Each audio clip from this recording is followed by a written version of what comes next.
Yo, what if Project Slayers 2 actually dropped a raid that felt like the anime? Like real chaos, real bosses, and not just reused mechanics slapped together? That's what we're talking about today. This is episode 2 of the Project Slayers 2 concept series, where I break down the craziest and most solid community-made ideas from the official Discord. But today's concept? I didn't just pick it, I worked on it myself. It's based on a suggestion by Zyurk, but I changed a lot.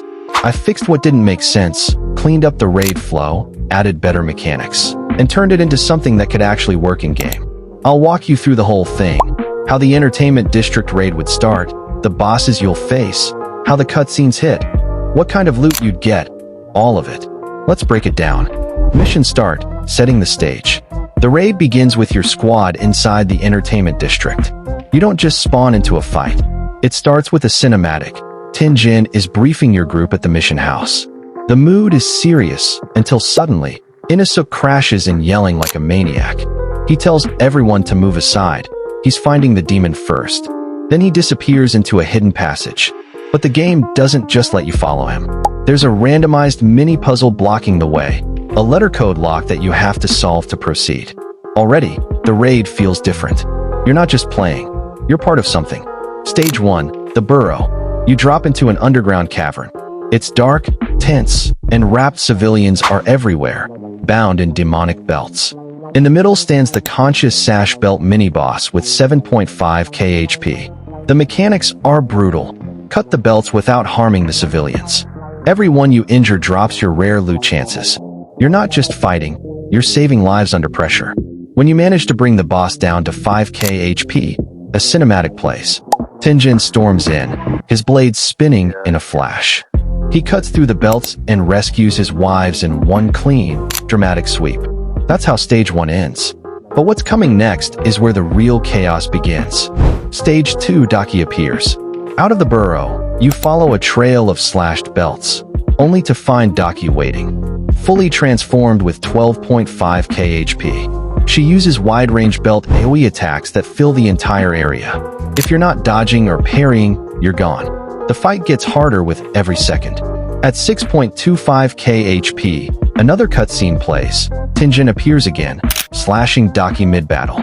It looks like a clean hit, but she regenerates and escapes. You think you're chasing her, but you're being led into something worse. Stage 3, Jotaro joins. As you pursue Daki, the fight splits again. She summons Jotaro, and it becomes a two-front battle. Daki's still up high on the rooftops, but Jotaro shows up on the ground with 15k HP and his signature sickles flying in random patterns. His mechanics are punishing. If he stabs a marked player, you get poisoned. If you don't parry fast enough, you get overwhelmed.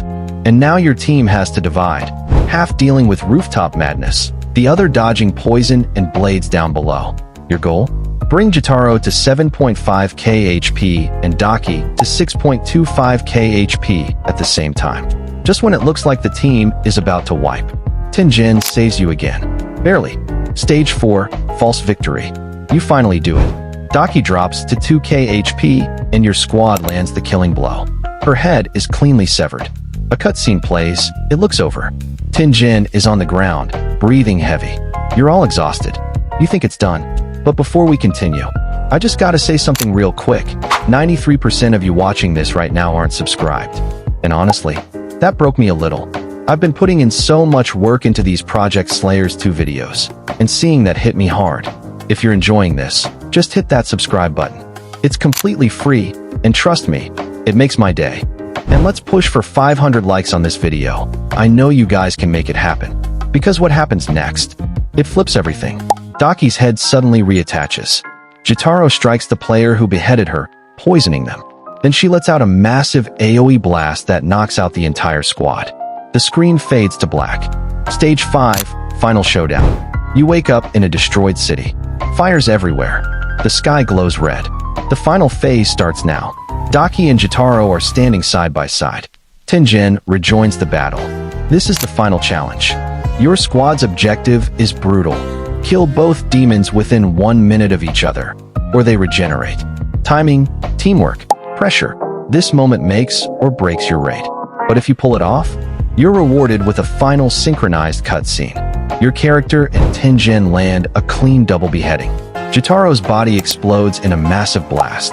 Ash fills the air, then silence. When the screen fades back in, you see Kikuchi and Abanai helping the wounded. Fireworks go off in the distance as the survivors regroup. It's a moment of peace after pure chaos. Loot system, why it's worth it. This isn't just about beating bosses. The rewards are some of the best in the game, but only if you earn them. You can get Daki's sash belt, kimono, or leggings. Jitaro's sickles, blood ability, or necklace. Tungin's uniform and headpiece. Demon Slayer armor and Nichiren weapon variants. Healing gourds that restore HP and grant buffs. Raid exclusive drops like Sun, Or, One, and unique raid titles. The better you play, the better your loot. No civilians harmed gives you a 10% rare drop bonus. Pull off a synchronized kill, you unlock a cosmetic bonus chest. Complete the entire raid without a single player being knocked, you earn a rare title that proves you conquered it flawlessly. This raid isn't just a cool idea. It feels like something Project Slayers 2 needs. Cinematic cutscenes, emotional storytelling, tight mechanics, and high-stakes rewards. It captures everything that made the Entertainment District arc so legendary. And if this even comes close to being real in Map 3, it could change the way raids work in Roblox anime games forever. If you enjoyed this breakdown and want to see more insane raid concepts like this, hit that subscribe. You won't believe what I'm working on next.